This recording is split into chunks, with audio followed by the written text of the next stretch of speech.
¿Y si te dijera que en el corazón del reinado más famoso de Inglaterra, el de los Tudor, hubo algo más que política, guerras y romances? ¿Y si te dijera que Enrique VIII no solo rompió con Roma por amor, sino por una profecía? ¿Y que su hija, Isabel I, podría haber usado amuletos, conjuros y astrólogos para mantener el poder? Hoy en Histolab, nos sumergimos en un mundo donde las decisiones reales no solo se tomaban en los salones del palacio, sino también en la penumbra de habitaciones secretas entre susurros de magos, alquimistas y brujas. Así que ponte cómodo, suscríbete al canal si amas los secretos del pasado, porque lo que vas a escuchar hoy puede cambiar para siempre la forma en que ves a los Tudor. Y al final del video, revelaremos una pista perdida por siglos que conecta a la dinastía Tudor con una oscura profecía aún sin cumplirse. ¿Estás listo? Empezamos. La historia de los Tudor comienza con un mito. Enrique VII, primer monarca de la dinastía, sube al trono tras vencer a Ricardo III en la batalla de Bosworth en 1485. Pero lo que muchos no saben es que Enrique llegó con una predicción bajo el brazo. Según varias crónicas, un astrólogo galés predijo que un dragón rojo, símbolo de Gales, vencería al león inglés y fundaría una nueva era. Enrique, nacido en Gales, no solo usó esa leyenda como propaganda, sino que la creyó fervientemente. Tanto así, que mandó colocar el dragón rojo en su escudo real. Y este no fue un caso aislado. Desde el principio, los Tudor buscaron señales, vaticinios y fuerzas invisibles para justificar su ascenso y proteger su reinado. Ahora sí, hablemos del más infame de todos, Enrique VIII. El rey que tuvo 6 esposas. El que rompió con el Papa. El que fundó su propia iglesia. Pero detrás de sus decisiones había más que deseo y ambición. Había miedo. Miedo a una maldición. La llamada maldición de los York, según algunas leyendas, fue lanzada por Elizabeth Woodville, madre de los príncipes desaparecidos en la Torre de Londres. Ella, desesperada por el fin de su línea, habría maldecido a quien usurpara el trono de sus hijos. Enrique VIII, nieto del usurpador, vivía con esa sombra. Por eso, buscaba herederos varones a toda costa. Y también por eso, se rodeó de consejeros ocultistas. Entre ellos, un personaje clave, Thomas Cromwell. Aunque se le conoce por sus reformas religiosas, Cromwell tenía fama de consultar profecías y agoreros. Algunos incluso lo vinculaban con círculos alquímicos italianos. Pero hay más. Se dice que Enrique VIII poseía un libro de los sueños, donde anotaba visiones nocturnas que luego eran interpretadas por sabios y curanderos. No era solo superstición, era estrategia política con ropaje místico. Ningún capítulo de esta historia está más envuelto en misterio que el de Ana Bolena. Desde el inicio, muchos afirmaban que había hechizado al rey. Literalmente. Se decía que llevaba un colgante con un ojo de dragón y que practicaba rituales para atraer a Enrique. Su poder sobre él parecía sobrenatural.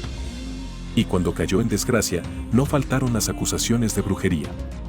Durante su juicio en 1536, uno de los cargos, aunque no formalizado, fue el uso de artes oscuras para manipular al monarca. Y lo más inquietante, se decía que tenía 6 dedos en una mano, lo cual en esa época era considerado marca del demonio. ¿Coincidencia o convenientemente usado por sus enemigos para justificar su ejecución? Avanzamos en la línea del tiempo y llegamos a una de las figuras más enigmáticas del siglo XVI, el Dr. John Dee. Astrónomo, matemático, espía, consejero de la reina Isabel I y, sobre todo, ocultista. John Dee era el consultor de cabecera de la reina. Leía los astros antes de tomar decisiones importantes. Le aconsejaba fechas propicias para coronaciones, alianzas y guerras. Y además, afirmaba poder comunicarse con ángeles mediante un sistema de símbolos llamado enoquiano. Sí, como lo oyes, la mismísima Isabel I, reina de Inglaterra, recibía guía espiritual del más allá. Se decía que Dee poseía un espejo negro de obsidiana para ver el futuro. Hoy, ese espejo puede verse en el Museo Británico. Pero lo que no puede verse son los secretos que murieron con él. John Dee también elaboró mapas secretos, predijo la llegada de una gran amenaza del este y fundó lo que algunos consideran el antecedente del Mi-6. Incluso firmaba sus cartas con un número en clave, 007. Sí, Ian Fleming se inspiró en eso para James Bond. Isabel I, hija de Enrique VIII y Ana Bolena, reinó como la famosa reina virgen. Pero no por eso dejó de usar los recursos del mundo oculto. A lo largo de su reinado, acumuló talismanes, piedras protectoras y objetos cabalísticos. Se decía que llevaba siempre un rubí tallado con símbolos hebreos y que hacía quemar incienso de mirra y sándalo en su alcoba para espantar malos espíritus. También tenía sueños premonitorios que consultaba con John Dee y otros sabios. Y más de una vez, retrasó decisiones políticas porque los astros no estaban alineados. Pero su uso de la magia no era solo protección, también era poder. En una corte plagada de traiciones, donde cualquier primo podía reclamar el trono, el aura de tocada por lo divino era una barrera contra la conspiración. La brujería, en ese contexto, no era un crimen, era una herramienta diplomática. Aquí es donde todo se complica. Aunque la corte Tudor flirteaba con la magia, fuera del palacio, la caza de brujas comenzaba a tomar fuerza. Durante el reinado de Isabel I, se promulgaron leyes contra la brujería y decenas de mujeres fueron juzgadas y ejecutadas por hacer pacto con el diablo. Pero ojo, muchas veces, estas acusaciones eran excusas para eliminar a enemigas políticas o controlar a comunidades incómodas. ¿Hipocresía? Total. Mientras la reina consultaba a Dee, campesinas eran quemadas por leer hierbas. Mientras los nobles pagaban astrólogos, las curanderas eran condenadas. El doble rasero era parte del sistema.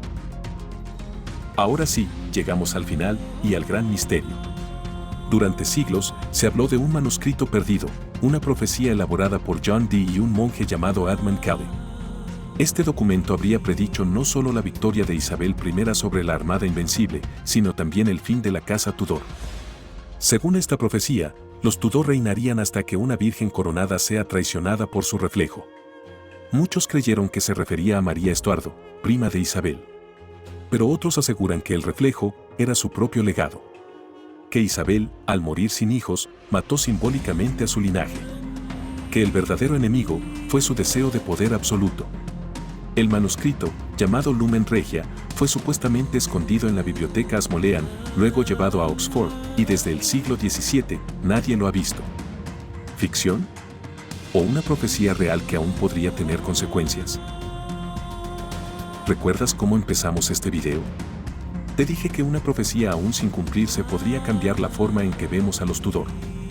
Pues bien, algunos investigadores aseguran que el Lumen Regia no solo predijo el fin de los Tudor, sino también el regreso de su sangre al trono. Porque según el documento, un hijo de la sangre oculta volverá a ceñir la corona cuando el reino esté dividido por la bruma y el fuego. ¿Podría ser una metáfora del Brexit? ¿Una figura oculta en la familia Windsor? ¿O simplemente una leyenda más en la fascinante y oscura historia de los Tudor? Eso lo dejamos a tu juicio, Histolover. Si te atrapó esta historia tanto como a nosotros, dale like, compártelo con quien ame las conspiraciones históricas y suscríbete al canal. En Histolab, cada semana desenterramos el pasado para iluminar el presente. Nos vemos en el próximo video. Y recuerda, a veces, la historia más real es la más increíble.